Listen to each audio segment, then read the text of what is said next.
Let's go! Let's go! Week 1 at its finest! Is that wish list or baby, Quinch we're back on for another season. Spilled coffee here to help you win some championships. We got dogs barking, parrots chirping, kids fighting each other. That's what fantasy is all about. Drinking beer, high-fiving, and then all of a sudden your players screw up and you start fighting everyone. It's unbelievable. Welcome back to another season. We're going to go right into questions, but before that, I'm going right over to my right on the screen. We got Fantasy Jesus himself. He is as smooth as it comes, winning championships and walking away with belts like Rashee Rice is leaving crime scenes. But he only got 6 games. I would have got fired. Whatever. Underneath Fantasy Jesus, we have Amber herself. This show is not run without her. We also do not have Queen's Ransom without her. And she is the backbone of Fantasy Advice Network. I'm out of breath. You guys got to give me some credit here. She does Queen's Ransom. I started Queen's Ransom. She took it over. It's an all-women's league. Women are becoming equal or even better than men at fantasy football. That is no joke. I sincerely mean that. I'm trying to get women to be as equal in everything and for people to recognize that. So we actually have a small sample size. I tried 4 boxing matches of women and men. Unfortunately, the 4 women deceased, but we're trying to get equal here. Kyle, we're moving on to you. You're my buddy of the Advice Network. We follow wrestling outside when football's not talked about. You're the producer of this show. Another reason it moves on. But another season, my heart's racing. We have questions right off the bat, guys? I think a couple. Yeah, we got lots of people hopping in the chat already. So Steve's back, very loyal customer. I always call them customers. Yeah, exactly. Yo! Getting everybody. You're getting everybody pumped up right out of the gate. Oh, baby. We got the coffee. A little light. I mean, put a little too much cream. Cream or Bailey? We got Brian's drinking his coffee. It's amazing. Steve up. Steve. Oh, my Lord. Of course. What's up, everyone? We got a lot of stuff. Albert, what's up, Albert? Alberto, always here. Oh, my God. And then we let's start by talking about a little AJ Brown. There, let's keep that right there right now. We are going to work this year on getting through these questions. I know some of you wait too long and you're like, Scott, you're boring the hell out of me. So we're going to kick this right off.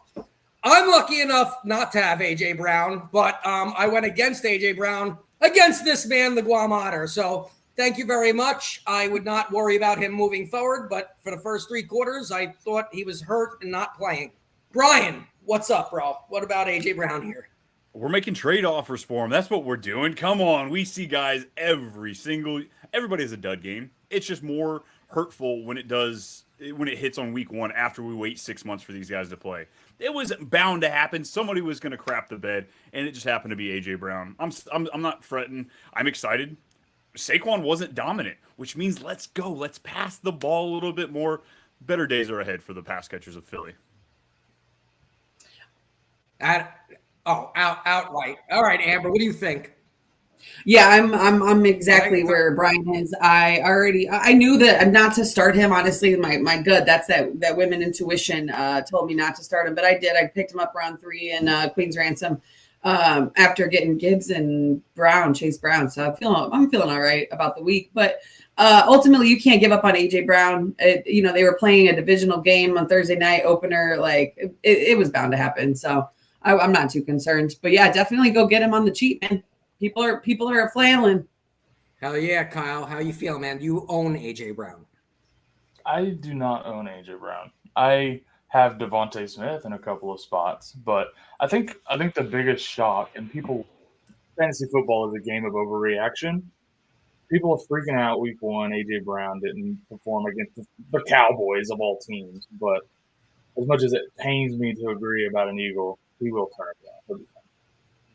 Hell yeah. We moving forward to another one. We got some more questions going on. Yes, Mr. Dominic. Diggs or Henderson, full PPR. I'll start off. We'll go clockwise. So I'm going to start off. I actually love Henderson this year. I think Stevenson is going to be pushed out as early as this week. Like, I think once the Patriots realize what they have in Henderson, they're going to be like, all right, dude, Steven, you're still standing on the sideline with us? Like that type of season. Henderson, I'm going Henderson all the way. Brian, I'm passing it right off to you. Look, Henderson's the new hotness. He's the most explosive player the Patriots have. But like you said, Ramondre Stevenson's there. I like Henderson for the longevity of the season. But week 1, full PPR, I'm okay with Diggs. Like, I like Diggs as a floor play, Henderson as the ceiling play. If you played A.J. Brown, put in Henderson. If you played Worthy, put in Henderson. But otherwise, I don't mind the safe bet with PPR grabbing Diggs. He should have 6 to 7 catches in this game. I love that point that you made. Like, if you're safe with your game so far, to be safe or go with the risks. Amber, what do you got? I got to go Diggs full PPR. Regardless of yardage, he's going to get those catches. So I am Henderson is he's going to be a powerful back, but we got to go with Diggs. We got to go with the sure thing for week 1. Let's not get cute. Exactly. I'm with Kyle. him. I'm with him. Diggs. I do agree. I want to see the split and see what happens with Henderson first.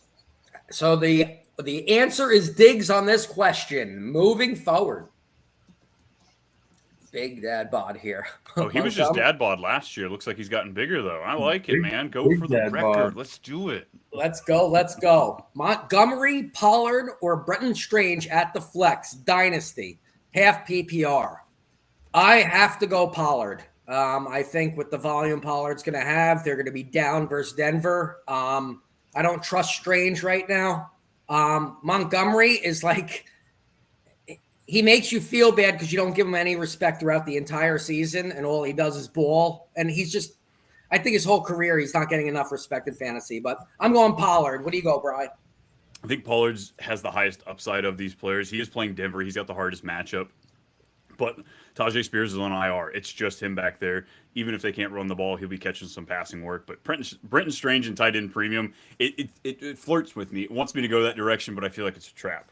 It tickles his nipples. Amber, you're up. Look, week 1, got to go Pollard. We know he's the one. He's got RB2 upside for fantasy purposes, so we're going to go with that. Monty, might get a couple touchdowns. I doubt a couple is coming his way this game. So I don't want to rely on touchdowns. They're anomalies. So Pollard, it is for me as well.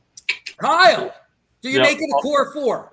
Yeah, definitely. It's Pollard for me too. Brenton Strange, I think, will be very useful over the course of the season, but we just don't know for sure how he'll be used. And then new look Lions offensive coordinator. Like, let's see what that split looks like too this year. Might be different with Monty.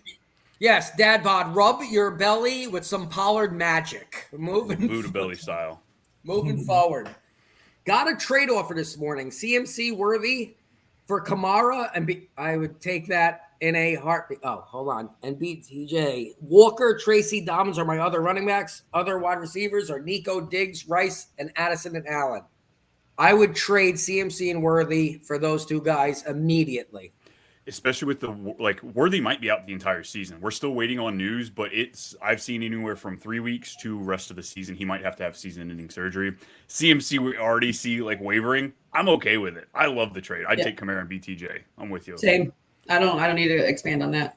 What about Kyle? Yeah, I'm with you. Take Kamara and BTJ. Hit it now before it's too late. Go. Yeah. In my opinion, I tell me if I'm you guys are with me. I think it's a broken collarbone. Do you think it's a broken collarbone or more? I don't think so. No, it's dislocated shoulder. Okay, so it is the shoulder. I know people were mentioning shoulder, but the way he looked, it looked like a collarbone. But either way, he's going to be out multiple weeks. I take the trade. There might be multiple fractures. Who knows? Yeah. I was gonna say, I'm guessing probably a torn labrum or something like that if he's needing surgery. So, gotcha. There you go. Keto, I think you need more coffee. Yes, absolutely. Right. Also, we're going to see if I can last through the show or poop my pants. We'll figure it out. Why not both? Why not? We're going to do both. Party. If I look like this in the chair, then I'm in my diaper. I'll tell you that. You see that super chat there, Kyle? Should I drop Caleb for Lawrence? I will start off with this. I actually was in one of my drafts recently, and I I didn't get any quarterbacks I wanted. I never reach for quarterbacks. So I went with the whole, I'll go by matchup per week for quarterbacks. I drafted Stroud. I dropped Stroud for Lawrence this week for a matchup. That's close. I'm leaning Lawrence for his matchup. Brian, what do you think so? Same. I love the over-under on that game between Jacksonville and Carolina. I think both these guys, for the most part, unless one of them really breaks out, I think they're going to be high streaming quarterbacks anyway. So you're probably going to see them hit the waiver wire a few times this year. Yeah, they're both risky. So I'm going Lawrence this week if they're going to stream. So yeah, same. Honestly, I like Lawrence over Caleb for the season, actually. Yeah, Liam Cohen. Look, with Cohen in there. Yeah, So we got core 4 again. All agreed. Oh my God, Jackson Hartman. I really appreciate it. Never drafted a defense in my keeper league. Do I risk dropping Burden or Ollie Gordon to pick up a defense? If you're going to drop one of them, say it. You know who it is. Look at the behind me. I guess Burden because of the injury. I don't trust Achane this year. I think it's going to be a lingering injury. I think he's such a talented back, and he's going to be like,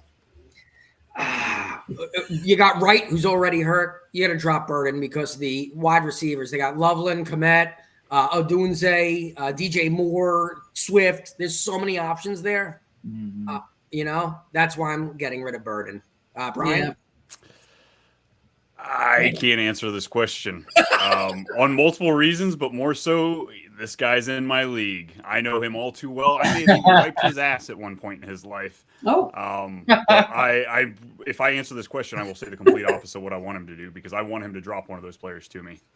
Who do you want, Brian? Say it right now! If you never drafted a defense, you need one, correct? So you have to drop Burden. Ollie Gordon's, I really think he's going to end up playing quickly. All of our listeners, you drop Burden. Jackson, you drop Ollie Gordon.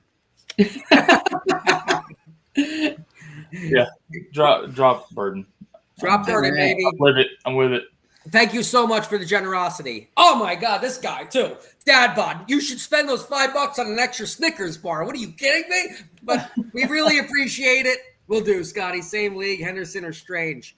You're definitely going Henderson. No doubt for me. Brian, Henderson or Strange? I think this was the tight end premium league he was talking about. I don't mind Strange as more of a safer floor play. I've got him on a lot of his overs today on my prop bets, so I like that. But Henderson, there's so much excitement. You want to will win the game. He's got the best chance of doing that. Amber. Wilson is my name now. Hi. Right. Wilson! Yeah, you can see us through the other ones, but the super chats you can't see. No, I love this actually. Hi. I've always wanted to be Wilson. So with that being said, no, I'm gonna go Henderson as well as a risk it for the biscuit. The Strange is a safe floor as well. And I don't mean to copy Brian, but I just agree with him a lot. Yeah, we're all on the same page this morning. Go Henderson. Yeah, it's weird. As the season goes on, we will be punching each other in the face. That is very true. Oh yeah, Kyle and I are going to start calling each other names come week 12. Don't you worry. Thank you. Week 2, you mean? Okay. Thanks again for the super chat, Dad Bod. Yes. Dilemma for me. Need a flex. Travis Hunter, Juwan Jennings, Chubb, or Etienne for PPR. Oh my God. I'm going to break it down. I'll give it to my other peeps. I'm between Travis Hunter and Chubb because I think Chubb's going to get a lot of volume, but if you're PPR, Travis Hunter is talented. Brian, what do you think here? For me, it's going to be one of the Jacksonville players. I think it's got to be Travis Hunter. Like we know he's going to be playing solely wide receiver and kind of backup as far as cornerback goes in this game. It's the number 2 overall pick. We've got Liam Cohen in here. He wants to make a statement, and no better than one of the worst defenses in football last year, the Carolina Panthers. You can score them. Give me Travis Hunter. What do you think? Yeah, I'm looking at Travis Hunter with like 20% of the target share, and I'm going to have to go that direction just because of the way they've talked about it. They've been pretty straightforward, which we don't normally get.